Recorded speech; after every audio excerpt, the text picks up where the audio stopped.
আজকের যে ভিডিওটা তোমাদের সাথে শেয়ার করতে চলেছি সেটা আমার কাছে ভীষণই স্পেশাল, কারণ আমার বিয়ের পরে এটা প্রথম ইনভিটেশন ছিল, কিন্তু কিছু কারণবশত তোমাদের সাথে এত লেট করে শেয়ার করছি। তবে হ্যাঁ, এটার কিছু কিছু ক্লিপিংস আছে যেগুলো আমার কাছে এখন ডিলিট হয়ে যায়, কিন্তু তবুও আমি চেষ্টা করছি যেগুলো আমার কাছে আছে সেগুলো দিয়ে তোমাদের কাছে পুরো একটা ভ্লগ সুন্দর করে শেয়ার করা। তো চলো স্টার্ট করা যাক। Hi guys, welcome to my new blog. তো দিনটা ছিল 10ই জানুয়ারি 2025। বিয়ের পর আমি এই প্রথম এইরকম মানে এত গয়নাগাটি পরে শাড়ি পরে এভাবে রেডি হয়ে কোথাও বেরোচ্ছি। তো যাই হোক, চলো ওখানে গিয়ে কি করলাম এবার আস্তে আস্তে শেয়ার করি। এই তোমার বর আসছে তো, দুজনে একসাথে আমার বর।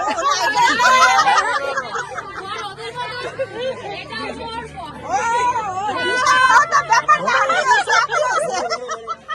অনেকটা বলে করতেছে। যা তুই ভাইকে দে, আমি এবার একটু আচার দিয়ে দে। ওই মেঘা কই? তোমরা অনেকেই আমাকে জিজ্ঞেস করতে যে অ্যানা দিদি আমাদের কোনো ফাংশন মানে আমার বিয়ে রিলেটেড কোনো প্রোগ্রামে কেন অ্যানা দিদিকে দেখা যাচ্ছে না। কেউ কেউ গেস করেছিলে, আবার কেউ কেউ নেগেটিভভাবে এটাও বলেছো যে তোমার সাথে কি আবার ঝগড়া লেগে গেল।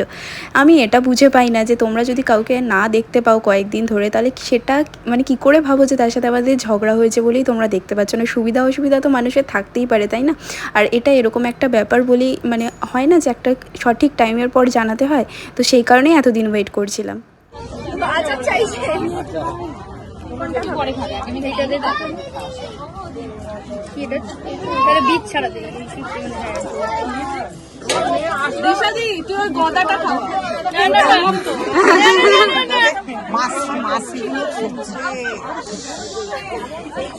আরে এই করে আর তার পেটে খাওয়াই তো।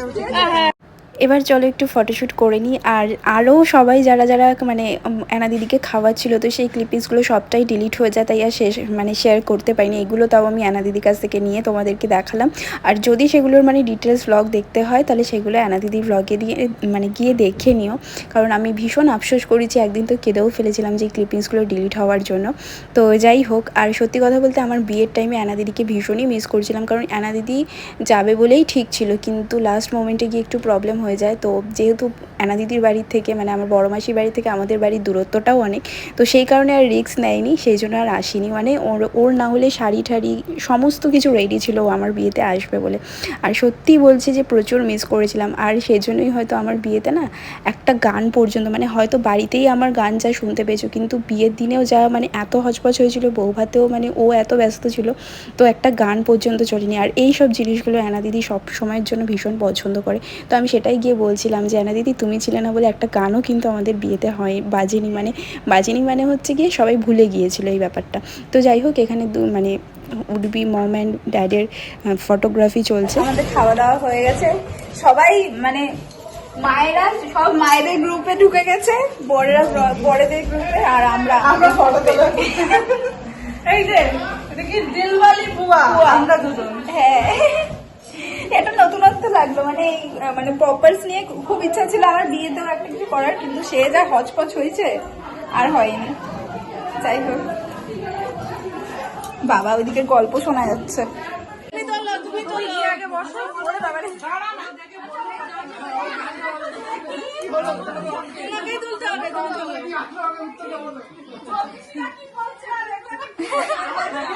এখানে এইগুলো দেখার কি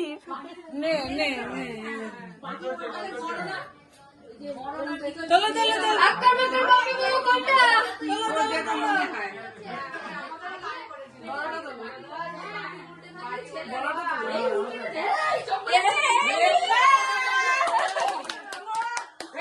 ঠিক আছে না, চলো ঠিক আছে।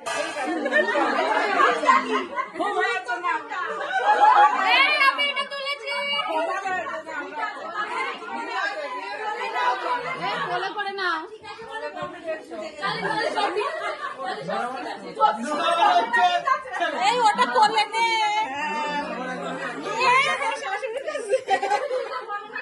মামনি ধরো, মামনি ধরো বেড়া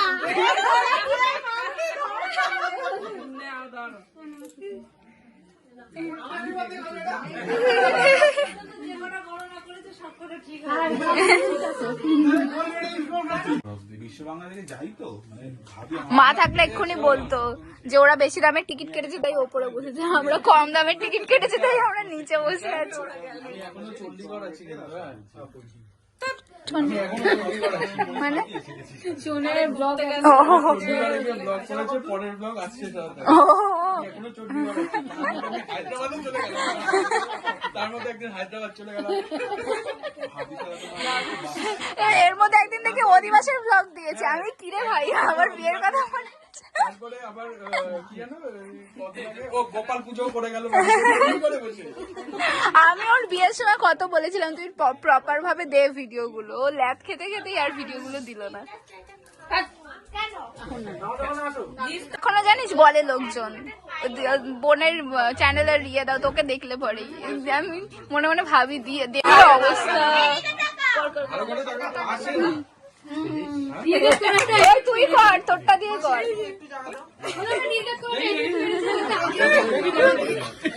কি করছিস?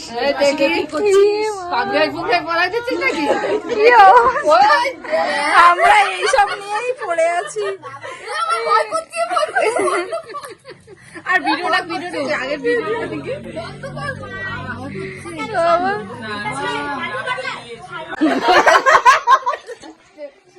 কালো জামাটাও কালো লাগছে, কালো করে দিয়েছে।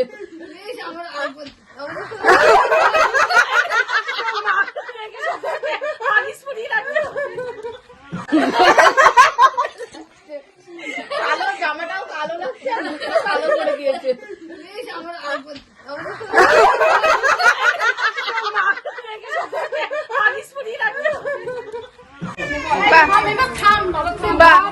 কি হলো? কি অবস্থা, সব হয়ে গেল সত্যি তাই। ও অনেকে জিজ্ঞেস করেছে মাসি বিয়েতে যাওনি? বলছে তোমার সেজো মাসিকে বলনি, তোমার সেজো মাসিকে তো দেখিনি।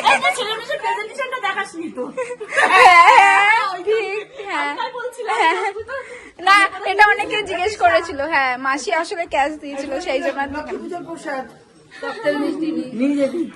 ও তাহলে ওই প্যাকেটে দিয়ে দাও না, মাসি বলছিল। আমরা এখানের হল্লা কমপ্লিট করে যাচ্ছি মামা বাড়িতে। মা ভাবছে কোথায় আসলাম।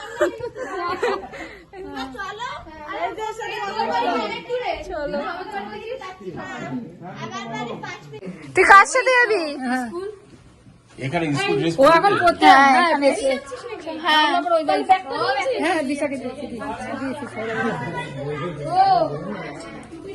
চলো আন্টি যাবে তো? চাই না আমার চাই, আবার আসবে কিন্তু লোকেশন নেই, এমনি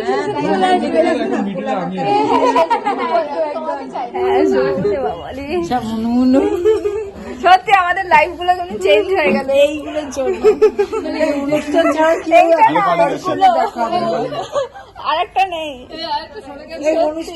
মানে ওরা তো গাড়ি ভর্তি হয়, দেখা হবে সব আলাদা আলাদা আসবে, এটাই তো বলছি আলাদা আলাদা হয়ে আসবে। টাটা। আর আমার বেশি রাত থেকে সব আসে আবার একবারে চলে যায়। নিউ আলিপুর টালিগঞ্জ সব জায়গায় দুটো বাড়ি, তাই জন্য এখন যাবো না, তুমি যদি এখন আমাকে নিয়ে যেতে পারো তবে চলো। কোথায় চলে নেবো? মাথায় করে গাড়ির মাথায় না গাড়ির পিছনে কোথায় বসতে যাও বলো?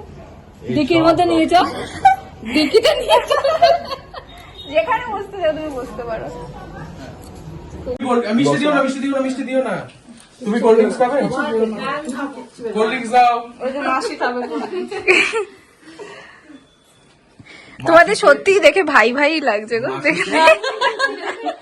এই জন্য সত্যি ভাই ভাই লাগছে। মাসিকে একটা 2 লিটারের কোল্ড ড্রিঙ্কস দাও, মাসি খুব খুশি। আর কিচ্ছু লাগবে না। না কেন, এগুলোই মেমোরি, পরে তো এগুলোই দেখতে পাবে। টাটা। হ্যাঁ তুইও যাস, তোর তো সেদিনকার বিয়েতে হেভি হয়েছে, এটা খুব সুন্দর হয়েছে।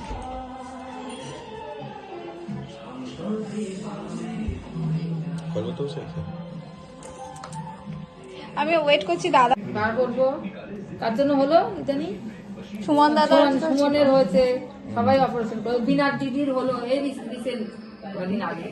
কিচ্ছু ভয় নেই তোমার, তুমি করে নিও। Tata tata. উবের বুক কর, উবেরটা দেখ। টাটা। এই আমার চটি এখানে ছিল, কোথায় গেল? কোথায় খুলেছে? ওই পিছনে কার? চলো চলো। মা সত্যি তো পুরো ঠোঁটের ছাপটা বসে গেছে। আবার মুসলে কিন্তু আবার করে দেবো। চলো আমরা ওঠো। দিদি এখন চিন্তা গুগলুকে নিয়ে হ্যাঁ গুবলু দেখতে পাবে, এবার ব্লগ দেখলে তখন দেখতে পাবে গুবলুকে। চলো হ্যাঁ হ্যাঁ টাটা টাটা। এই আমার চটি এখানে ছিল, কোথায় গেল? কোথায় খুলেছে? ওই পিছনে কার?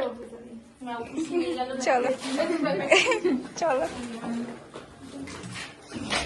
তো বাড়িতে এসে জাস্ট ফ্রেশ হয়ে তোমাদের সামনে ভাবলাম যে একেবারেই সামনাসামনি কিছু কথা বলে তারপরে ব্লগটাকে এন্ড করব। সেটা হচ্ছে যে দেখো, এই ব্লগটা অনেকদিন আগেই করে রাখছি, মানে এই ব্লগটা আজকে হচ্ছে 10 তারিখ, 10ই জানুয়ারি। যাচ্ছি, দাঁড়াও। তো যাই হোক, তো ব্যাপারটা হচ্ছে দেখো, আমি এটা চাইলেই আগে পোস্ট করতে পারতাম, কিন্তু অ্যানা দিদি বলেছে যে এটা একদম সব কিছু কমপ্লিট হয়ে যাওয়ার পরে এই ব্লগটা যেন আমি পোস্ট করি। তো সেই জন্য এখন তোমাদেরকে দেখাতে পারছি না কোনো কিছু, মানে কিছু বলতে পারছি না। তো একটা ছবিও আমি কিছু পোস্ট করিনি সেই মানে অ্যানা দিদির সাথে। তো সবটাই যেখানে যা যা করেছি মানে খুব মজা করেছি আজকের দিনটাতে। তো এই ব্লগটা আমি কবে পোস্ট করব সেটাও জানি না, তবে এটুকুই বলবো যে পুচকুটা আমাদের মধ্যে খুব সুন্দরভাবে সুস্থভাবে চলে আসুক, তারপরে খুব শিগগিরই তোমাদেরকে এই ব্লগটা দেখতে পারবো, মানে শেয়ার করবো। আর তার সাথে যেদিন আমি এই ব্লগটা শেয়ার করবো ততদিনে আমাদের মাঝখানে সেই পুচকুটাও চলে আসবে। আজকে আমরা মিষ্টিমার ঘরে ডিনার করছি রাত্রিবেলা। উমা গো বলছে, উমা গো তোমার চুলটা দেখাও। আমি আজকে স্মুথনিং না, আমি এসব কিছু বলবো না। আমি শুধু একটাই আফসোস, তুমি বিয়ের আগে কেন করলে না, সেই সব করলেই। দেখো দেখি পিছনটা দেখো না, ভালো করেছে, মানে তোমার শাইনটা দিচ্ছে। করেছে ভালো।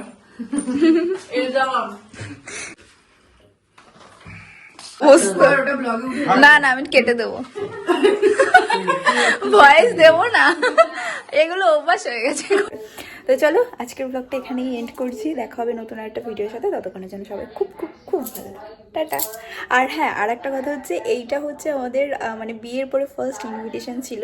তো আমরা প্রচুর প্রচুর এক্সাইটেড ছিলাম আজকের এই দিনটার জন্য, কি পরবো না পরবো, কি করবো না করবো সব কিছু নিয়ে। কারণ প্রত্যেকটা জিনিসেই দেখবে মনে হয় কি যে না, এখন সব কিছু তোমাদেরকে আগেই বলেছি যে আমাদের মানে বিয়ের পর মেয়েদের তো সাজগুজও চেঞ্জ হয়ে যায়, কোনটা কেমন শাড়ি পরবো, কোনটা কি করবো। আগে যেটা ছিল কোনো ড্রেসটা পরবো, সেখান থেকে এখন শাড়িতে হয়েছে। তো অকেশন ওয়াইজ মানে ড্রেসও চেঞ্জ হতে থাকে। তো যাই হোক, সব মিলিয়ে আজকে দিনটা খুব খুব খুব ভালো কেটেছে। তো চলো, দেখা হবে নতুন একটা ভিডিওর সাথে, তখন খুব খুব খুব ভালো থেকো, টাটা।